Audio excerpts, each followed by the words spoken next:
think about all those standardized tests that AI has been acing lately. Right. The MMLU, for example. Oh, yeah. AI is already scoring over 90% on that.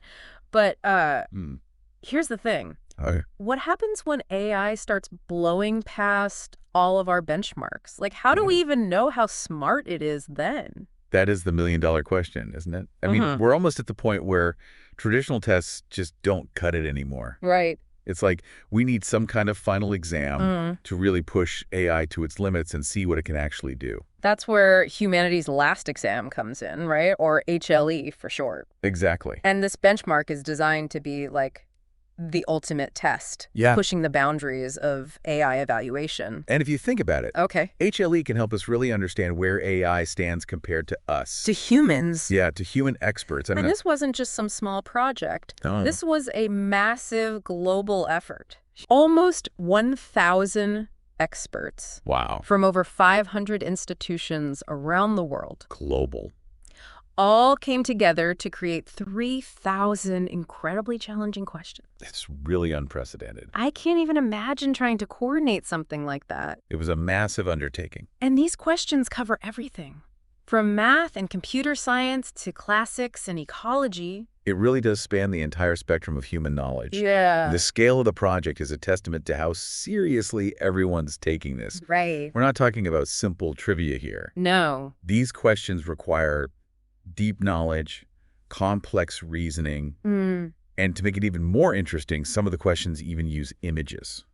Oh, wow. So we're going beyond just text. Yeah, so let's break down like what makes HLE so unique. Okay. So there are two types of questions. Yep. You've got exact match, where AI has to come up with a specific answer, Yep. and then just like your standard multiple choice questions. Yep. But the criteria for submitting questions were incredibly strict. Oh, absolutely. The questions had to be original, Right. precise, unambiguous, Okay. and impossible to just Google. So you can't just cheat. Nope. And on top of that, Yeah. they had to require graduate-level expertise. We're talking about real in-depth knowledge here. Yeah, this wasn't just about like remembering random facts. No, It was about testing AI's ability to actually apply knowledge, Critical thinking, problem solving. to think for itself, Exactly. and to get people to create these really high-quality questions. They offered a $500,000 prize pool. That definitely got people's attention. Yeah, so you know these questions are the real deal. Oh, absolutely. Not just something you'd find in a trivia book. These are the toughest questions we could come up with. So how did they make sure that these questions were actually challenging enough for AI? Well, that's where it gets really interesting. Okay. Before any human even saw these questions, they were all tested against the most advanced AI models out there. Really? Yeah, so if the AI could already solve it, it was thrown out. Oh, wow. Only the questions that stumped the AI, Yeah. those were the ones that moved on to the next round. So like a true survival of the fittest for these questions? Only the toughest ones made it into HLE. Wow. And even then, it didn't stop there. Okay. Once a question made it past the AI, Right. it had to go through 2 rounds of review by humans. Oh, wow. And both of those rounds involved graduate-level experts, So these were the top people in their fields looking at these questions. making sure that only the best Yeah. and most challenging questions Right. ultimately made it into HLE. Wow. So they really went all out to ensure the quality of these questions. Oh, definitely. This was a rigorous process from start to finish, Wow. designed to create the most challenging benchmark possible. Amazing. Okay, so we've got these insanely difficult questions, right? Like these questions have been put through the ringer. Oh, yeah. So what happens when we finally unleash the AI on them? What happens? The results are Yeah. pretty surprising, even with the most cutting-edge AI models we have. Really? Yeah, the accuracy scores are incredibly low. Like how low are we talking? Often less than 10%. 9%. Yeah. Yeah.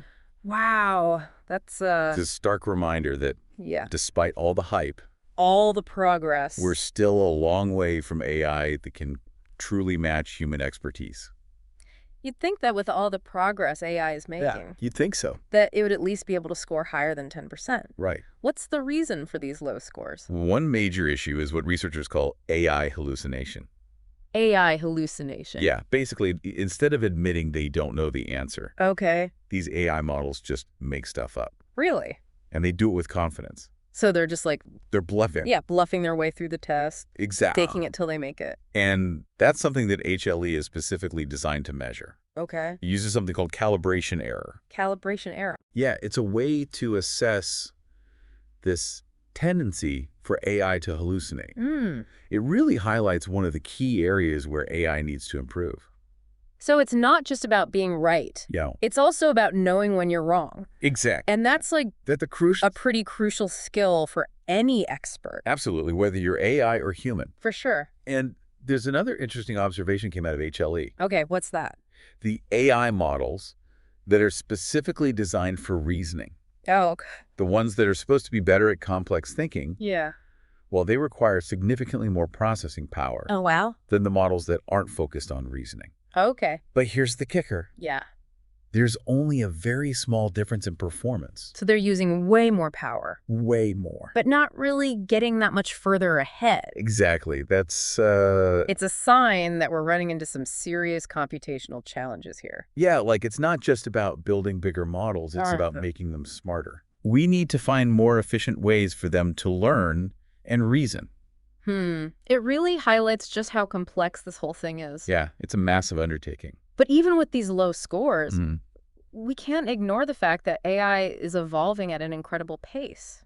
It really is. So it makes you wonder Yeah. if it's already learning this quickly, how long until it catches up? That's the question, isn't it? Could we actually see AI cracking like 50% accuracy on HLE in the next few years? It's definitely possible. Wow. I mean, if that were to happen, it would be huge. Yeah. Just imagine AI demonstrating expert-level knowledge. On this incredibly difficult benchmark. Right. Yeah, that would be a game changer. It would change everything. But we have to remember that HLE is just one specific type of test. It is. It focuses on these closed-ended academic questions. Right, like a very specific type of knowledge. Yeah. So even if an AI aced HLE, it doesn't mean that... That it's going to like take over the world. No. No. Yeah. It doesn't mean it can suddenly do open-ended research. Right. Or write a symphony. Solve all our problems. It's not about sentience. It's about a very specific type of intelligence. So we need to keep things in perspective. We do. HLE is an amazing tool, Incredibly valuable. but it's just one piece of the puzzle One piece. when it comes to understanding what AI can really do. Exactly. So what does this all mean? Well, Why should we care about HLE? because it gives scientists and policymakers Okay. a solid benchmark to track AI's progress. Okay, so like a measuring stick. Exactly. We can see how far AI has come Uh-huh. and how fast it's moving. And that's important because... Because it allows us to have more informed discussions Okay.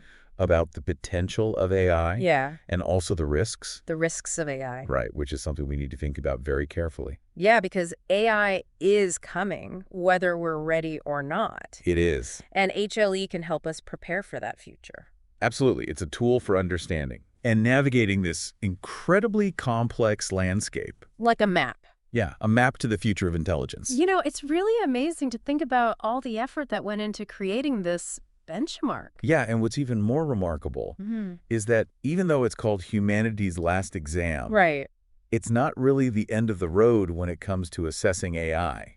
So even if AI like totally aces HLE, Yeah, we're not just done. not at all. You don't just stop evaluating AI. Nope. It just means that we'll have to come up with even more creative and challenging ways to understand just how far AI can go. So the evolution of AI doesn't stop with HLE. It doesn't. It's almost like a new beginning. Yeah, a new starting point To explore even deeper questions. about the nature of intelligence. Yeah, both artificial and human. Exactly. So if AI does eventually ace HLE, what does that really mean? Yeah. For us, for humanity? It's a big question. And what other kinds of tests will we need to come up with? Right, yeah. These are questions that we all need to be thinking about now. Absolutely. Because AI is coming whether we're ready or not. It is. And understanding its capabilities is more important than ever. It's essential if we want to navigate this future responsibly.